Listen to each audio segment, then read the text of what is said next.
The ISS Aegis drifted silently in the shadow of Valtranic 4, a dead world scorched to glass long before Earth had discovered fire. It was the kind of place even light hesitated to touch. Radiation storms flickered faintly across the atmosphere like dying embers, casting the dreadnought in dull bronze glows as it held position, alone. Commander Elias Rourke stood at the bridge viewport, arms behind his back, eyes fixed on the emptiness ahead. His jaw was clenched tight, though his voice, when it came, was level. "ETA? 7 minutes," replied Lieutenant Maynard. Her fingers flew across the console, eyes darting between threat indicators and calm scans. "Zerani fleet is decelerating into orbit. 312 ships confirmed. No civilian signatures. All combat class." Rourke didn't react. He simply nodded, as if he'd expected the number down to the last ship. Across the bridge, nervous glances passed between junior officers. This wasn't a battle. It was a death sentence. "I thought this was just a recon," muttered Ensign Kell, half to himself. "It was," Maynard snapped, not taking her eyes off the screen. "Until they brought an entire armada for a single target." A chime sounded, external broadcast incoming. A distorted avian voice filled the bridge, crackling with contempt and amusement. "Terran vessel Aegis. We recognize your symbol. A monument to your extinction. We grant you one final gesture before we erase your failed species. Send your surrender. Or make a spectacle of your end." It ended in guttural laughter. The crew turned to Rourke. He stood unmoving, his face unreadable.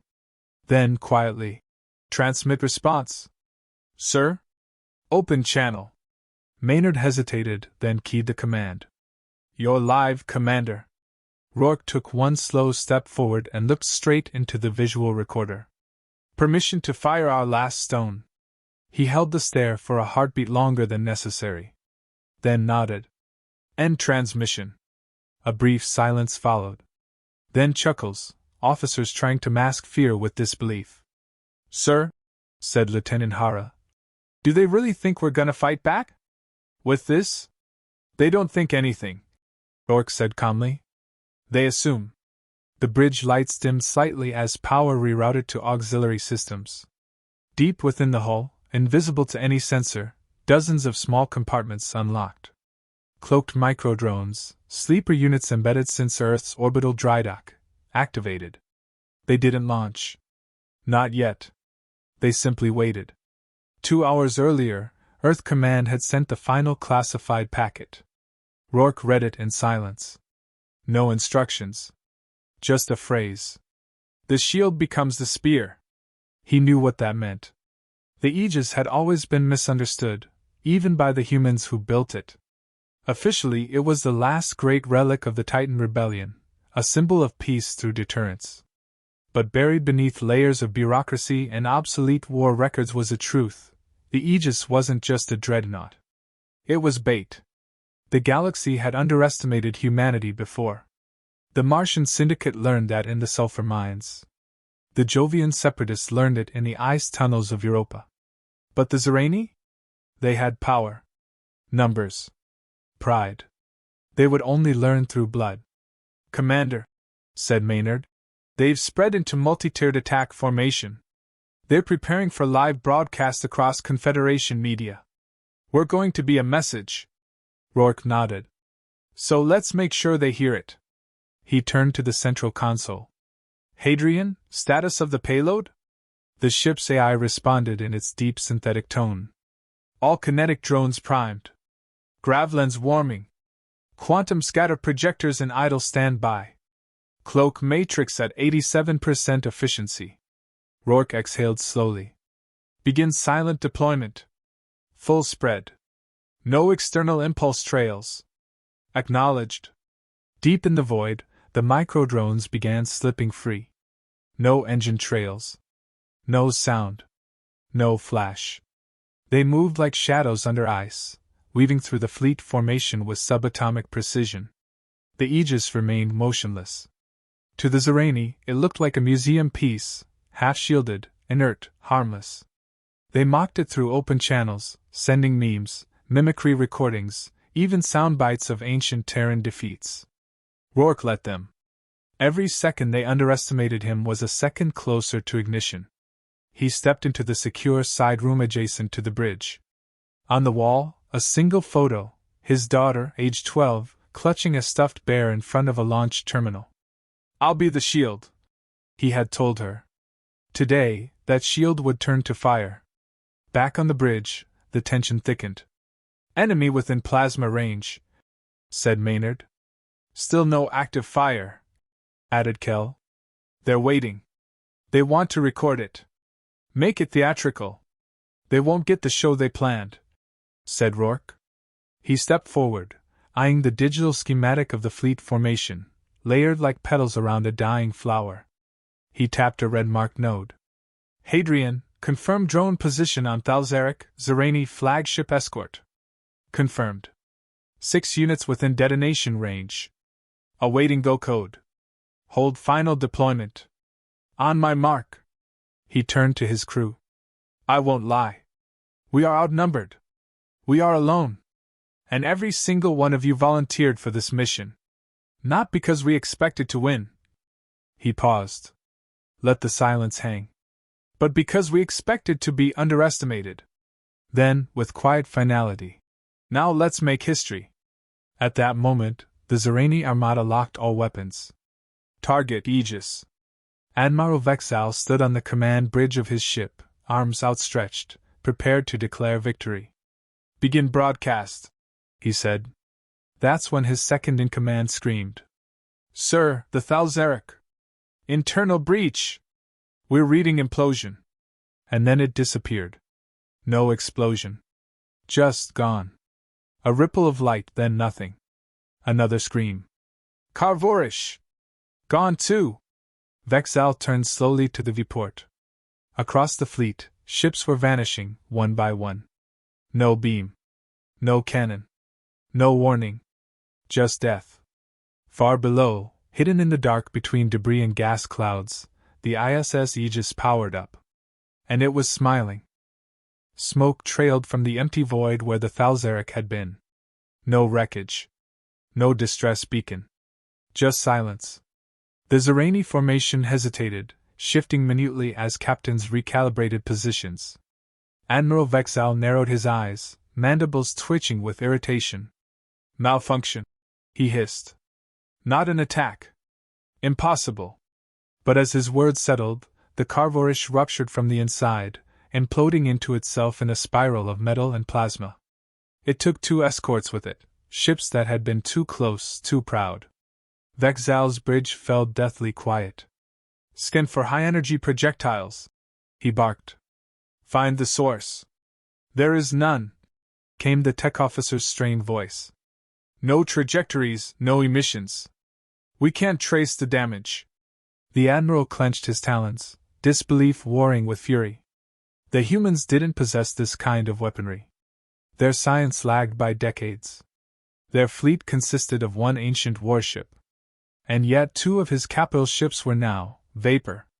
On the ISS Aegis, Commander Rourke didn't move. The bridge was dim, running silent, no celebration, no fanfare. Just the quiet, methodical hum of Hadrian, the ship's AI, cycling through battle logic. "Detonation Phase 1 complete," Hadrian reported. 16 vessels disrupted. Cloak drones repositioning for Phase 2. "Good," Rourke replied. "Let's bleed them slow." The crew said nothing. Every screen displayed red enemy icons, blinking, fading, disappearing. The enemy had stopped advancing. Maynard broke the silence. "Sir, they don't understand what's happening." "They will," he said.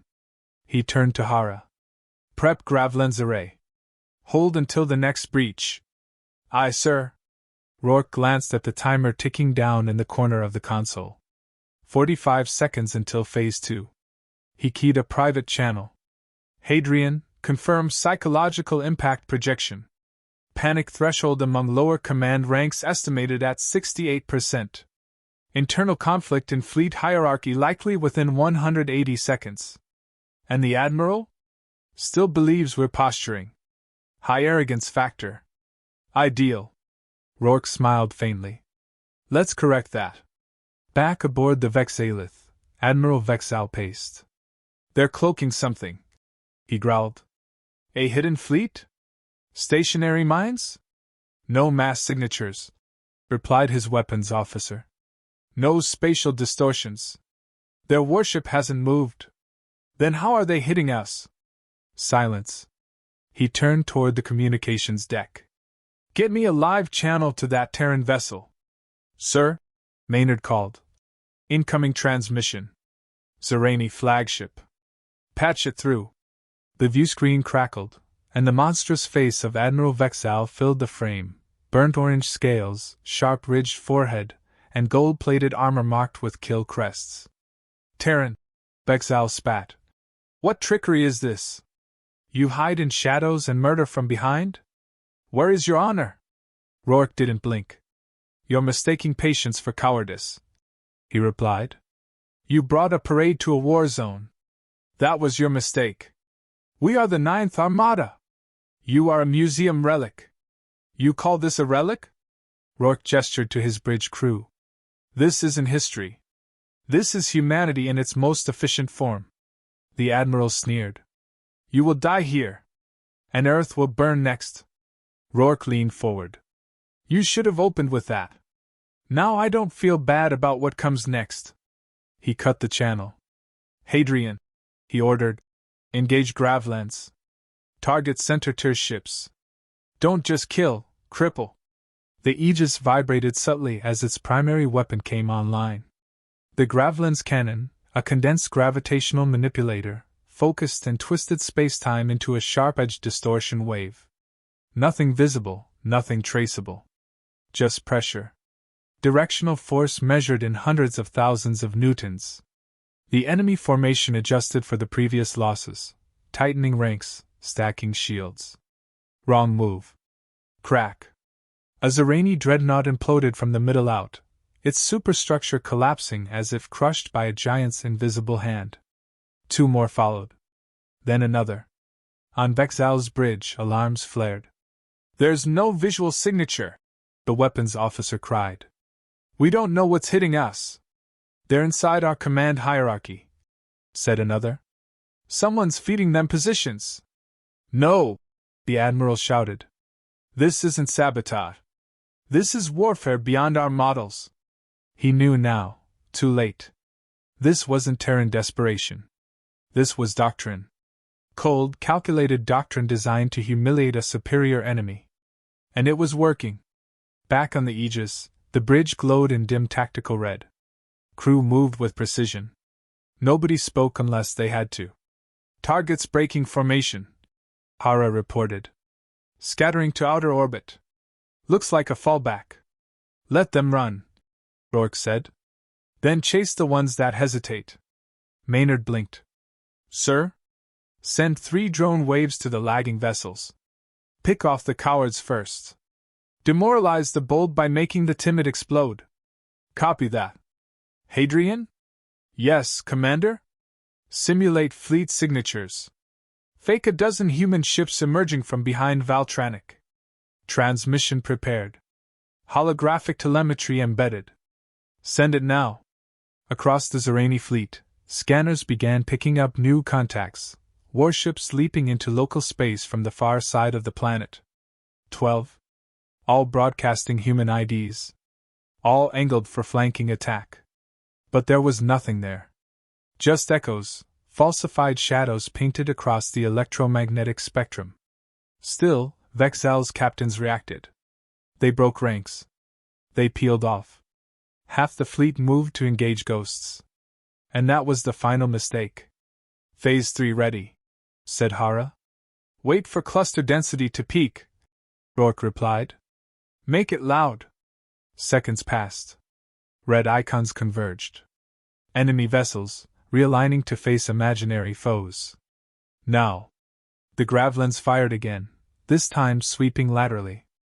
7 ships in one stroke. No explosion. Just complete collapse. Silence held the Aegis bridge. Then Rourke said, almost to himself, This isn't revenge. This is a demonstration. And deep within him, a colder truth stirred. We gave them every chance not to come here. The stars flickered like dying embers above Valtranic 4, and what had begun as a trap was now becoming a massacre. Commander Elias Rourke stood silent as ship after ship vanished from the tactical board. His officers worked in hushed coordination, the rhythm of death playing out in precise intervals. There was no cheering, no celebration, just the hum of a machine fulfilling its purpose. The Aegis wasn't just holding the line. It was dismantling the Ninth Armada. Status on remaining fleet? Rourke asked. Down to 143 active vessels, Lieutenant Hara responded. 30 confirmed kills, 67 disabled or drifting. The rest are pulling back. Rourke nodded. It's not retreat. It's reorganization. They still think they can reset the field. He stepped forward and tapped a glowing red icon. Time to show them the field doesn't belong to them anymore. In the void beyond, the scattered remains of the Zerani formation burned in silence. Wreckage spiraled through the debris field, trailing plasma, oil, and shattered hull plates. The surviving captains scrambled to form defensive wedges, but without coordination, they were little more than overlapping confusion. Vexal slammed his fist into the console. What is this madness? He roared. Commander, hissed his aide, scales pale with panic. They've crippled over 100 ships without firing a visible salvo. Their fleet. There is no fleet, Vexal barked. It's one Terran ship. One. His talons tapped the edge of the display. Then we destroy it. Focus all fire on the Aegis. I want a line formation. Every plasma spear, every rail gun. Burn them from the void. But sir, the comm grid is down, half the fleet's targeting systems are. I said burn them. Inside the Aegis, alarms flickered. Maynard's screen lit up in deep orange. They've locked weapons, she said. Mass salvo incoming. All forward batteries. It's a full spread. Finally, Rourke muttered. Hara? Positioning optimal. Execute Echo Protocol. Let's make them shoot shadows. Hadrian, the AI, triggered the scatter projectors. In moments, 12 false images of the Aegis bloomed across the battlefield, perfect electromagnetic copies, each mimicking mass, shield frequency, and hull signature. Spread across kilometers, each phantom drifted just enough to sell the illusion. Zerani ships fired. Green-white plasma bolts tore into empty space. Railgun slugs pierced illusions. Missile volleys exploded mid-void. The real Aegis, silent, cloaked behind its scattering veil, slid under the offensive like a knife beneath armor. They're wasting everything, Hara said. That's the idea, Rourke replied. Now move us in. The dreadnought turned. No longer a monument. Now a predator. The Aegis emerged just beneath the broken crescent of a Zerani destroyer. Its hull scraped past a twisted wing as its railguns spun forward. Primary cannon online, Maynard confirmed. Fire! The shot blasted through two ships in a single line, punching holes through alloy, atmosphere, and bone. One erupted, the second snapped in half. Crew bodies scattered like ash through vacuum. Target shift, port side.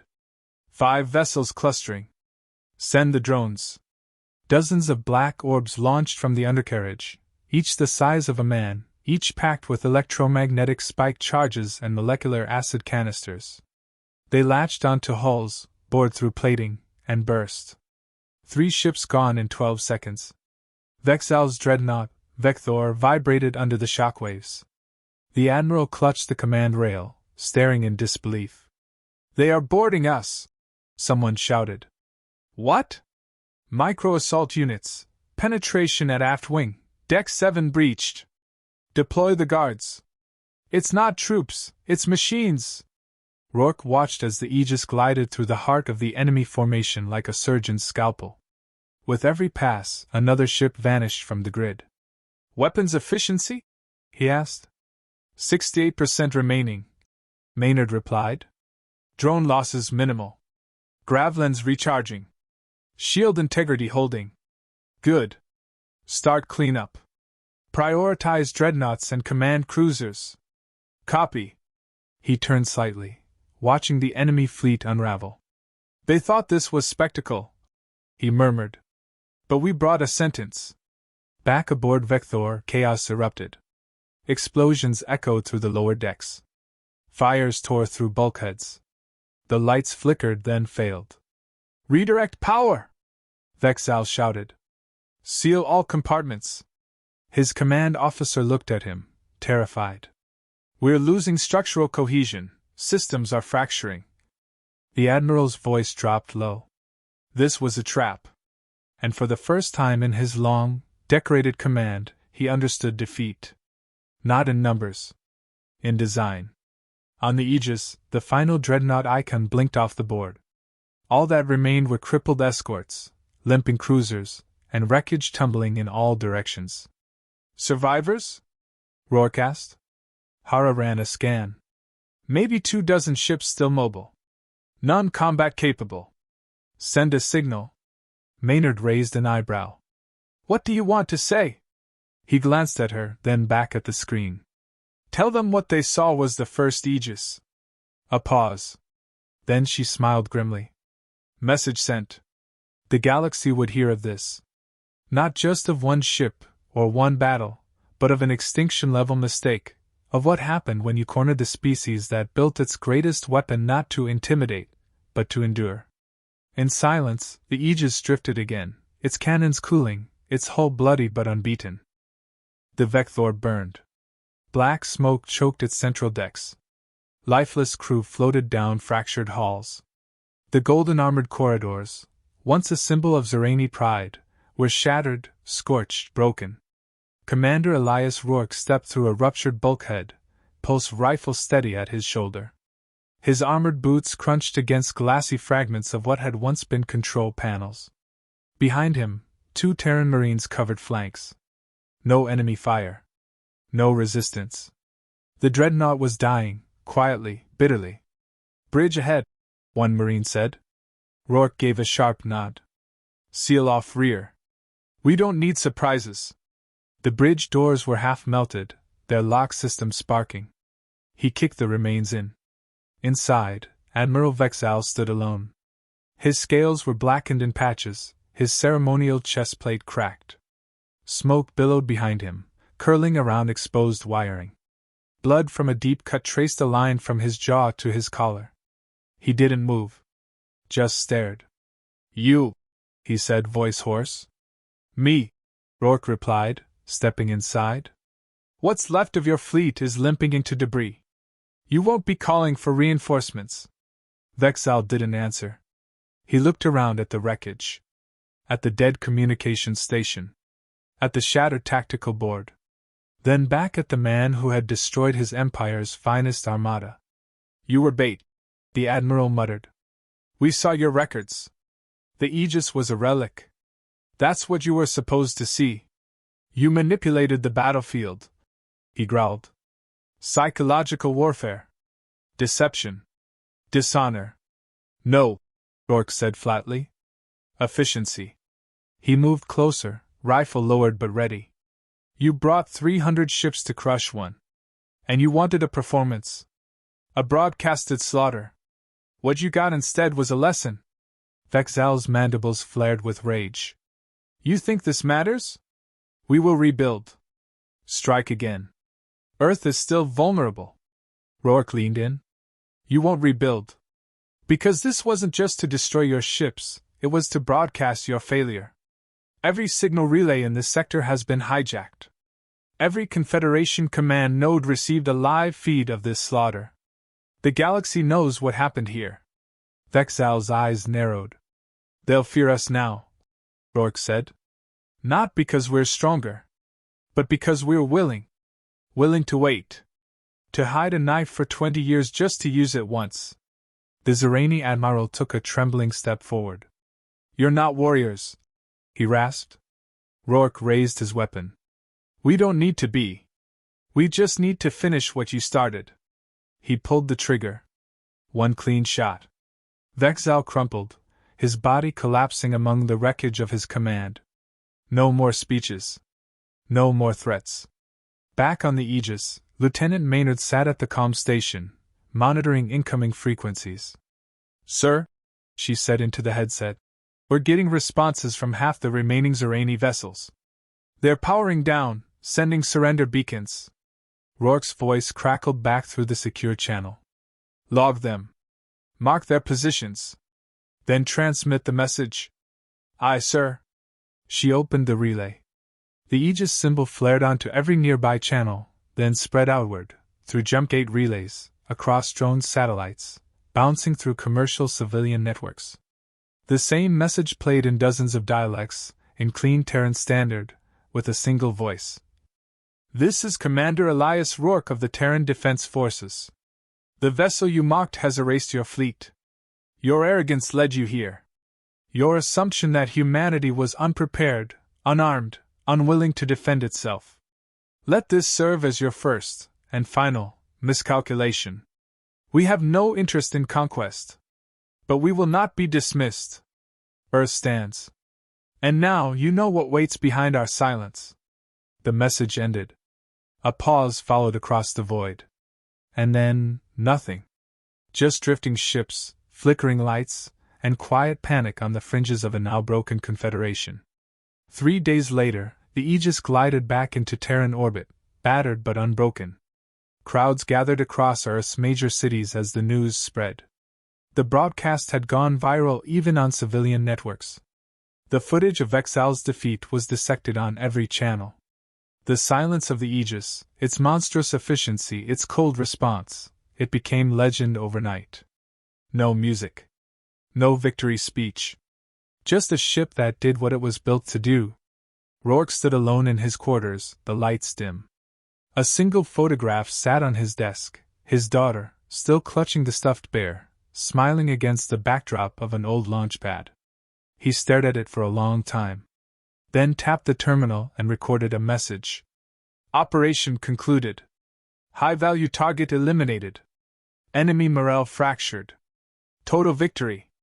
Request permission to initiate Project Echo, fleet replication and distribution phase." He paused. One Aegis was enough this time. It may not be next time. As the transmission uploaded, the stars outside his window pulsed with distant light. And somewhere, in the far reaches of the galaxy, other empires watched. And recalculated.